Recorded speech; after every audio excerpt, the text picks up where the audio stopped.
How to blur parts of a video in CapCut. So first, after putting your video in the timeline, you want to click on it, and then you want to go to the Effects tab from the top here. Click on it, and now select Video Effects and search for Blur, and press Enter to search. Now you want to pick from these blur effects. There is premium ones and there's free. So for example, I'm gonna pick this free effect and drag it to the timeline.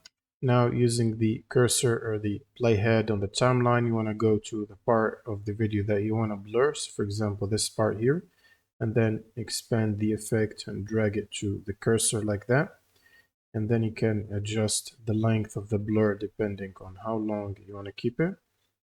And you can also adjust the blur by clicking on the blur effect and adjust its intensity from 0 to 100 all the way to 100.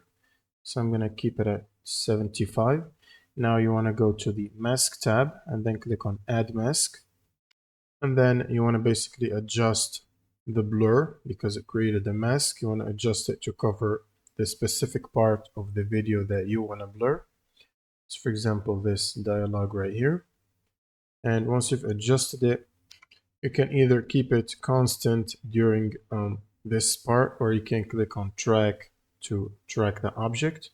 And you can also change the shape from the top here by picking circle, rectangle, brush, or pen.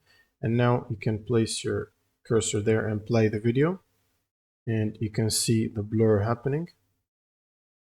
And that's pretty much it for this video. If you have any questions, leave them in the comments below, and see you in the next one.